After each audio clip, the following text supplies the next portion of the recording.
निजामशाहीच्या ते ब्रिटिश साम्राज्याचा भाग झाला. नंतर कर्नाटक, तेलंगणा, कर्नाटक, मराठवाडा निजाम राजवटीच्या आधिपत्याखाली होते. तर हे जे प्रदेश आहेत, हे जे स्टेट याच्यामध्ये म्हणजे इनडायरेक्ट त्याच्यावर कंट्रोल होता कोणाचा, ब्रिटिशांचा. म्हणजे निजाम जे होतं, निजामाच्या याच्यामध्ये होतं, पण तिथले लष्कर असेल किंवा फॉरेन पॉलिसी म्हणजे परराष्ट्र धोरण असेल तर ते इंग्रज बघायचे. पण त्याच्यात जे परराष्ट्र धोरण असेल, लष्कर इंग्रज बघायचे आणि लष्कराच्या बद्दल आपण त्याला म्हणजे उत्पन्नाचा हिस्सा द्यायचे, म्हणजे कर वसूल करायचे. नंतर बॅरिस्टर मोहम्मद अली जिना यांच्या आणि मुस्लिम लीग यांच्या मागणीवरून पाकिस्तान आणि भारत यांचं म्हणजे हे झालं, फाळणी झाली. आणि वेस्ट पाकिस्तान आणि ईस्ट पाकिस्तान नंतर त्याचं बांगलादेश करण्यात आलं. तर ही म्हणजे फाळणी झाली भारताची, बरोबर आहे. जगाचा नकाशा जर बघितला तर अशी फाळणी कुठेच झाली नाही. तुम्ही दक्षिण अमेरिका बघा, कोणते त्यांचे असे म्हणजे स्क्वेअर आहेत किंवा असे आयत आकृतीचे किंवा असे हे दिसतात बघा, सरळ याच्यामध्ये बॉन्ड्री दिसतात. पण फाळणी अशी केली त्याचा आता त्याचे जे परिणाम आहेत ते आपल्याला आज पण भोगावं लागतात. तर 15 ऑगस्ट 1947 ला भारत स्वातंत्र्य झाला. पण प्रश्न इथेच मिळला होता, सर्व संस्थांना आपल्याला एक करून एकात्मक भारत उभं करायचा होता. तर तत्कालीन गृहमंत्री आणि डेप्युटी सीएम सरदार वल्लभभाई पटेल यांचं योगदान खूप मोठं होतं. त्यांच्या नेतृत्वाखाली जवळपास सर्वच संस्था विलीन झाले, भारतात विलीन झाले. एकूण 552 संस्था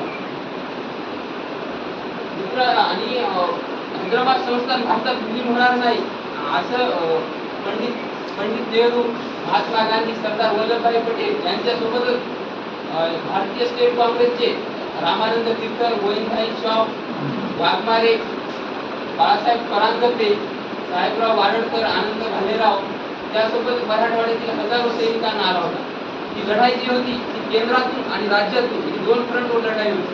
जी आपली म्हणजे कायद्याची कांगड्याची लढाई जी होती ती आपले केंद्रातले हे बघत होते, नेते बघत होते, आणि जे आपली सर्वसामान्यांना आणि उराशी स्वप्न बाळगून आलेले माझे सर्व मित्रांनो, एपीजे अब्दुल कलामांचे 4 यशाचे मंत्र दिलेले आहेत त्यांनी. त्यांच्यामध्ये नंबर 1 आहे ग्रेट एम असलं पाहिजे.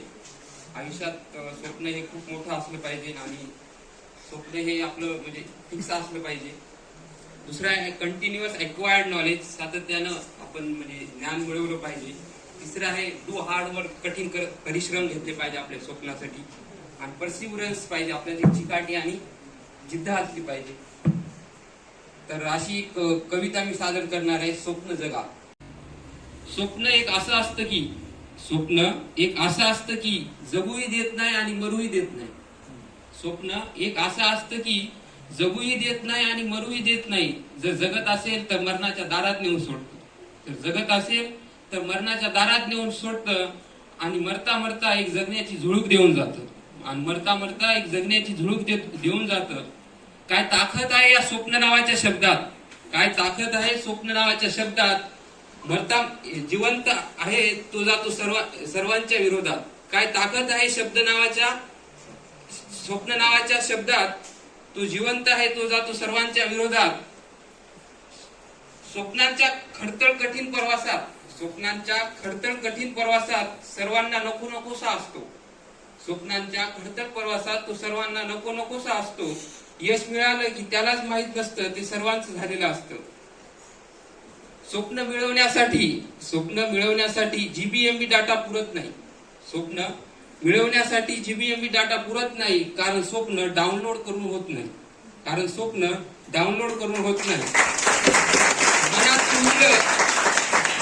मनात रुजलं कठीण खडतळ प्रवास म्हणून डिलीटही होत नाही. आणि मनात रुजलं खडतळ कठीण प्रसंग म्हणून डिलीटही होत नाही. कारण तुमचा दिमाग आणि तुमचं मन यासारखी ऍप जगात शोधूनही सापडणार नाही. असो या सिस्टीमला खूप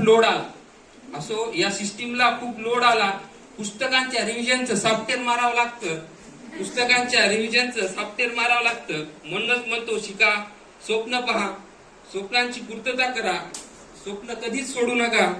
कारण स्वप्न नावाच्या चित्रपटाला पुन्हा पुन्हा रिलीज व्हावं लागतं. स्वप्न नावाच्या चित्रपटाला पुन्हा पुन्हा रिलीज व्हावं लागतं.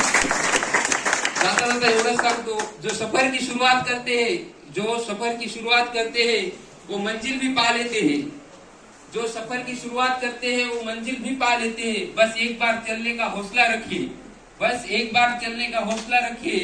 अच्छे लोगों का तो लोग रास्ते में इंतजार करते हैं. अच्छे लोगों का तो लोग रास्ते में इंतजार करते हैं.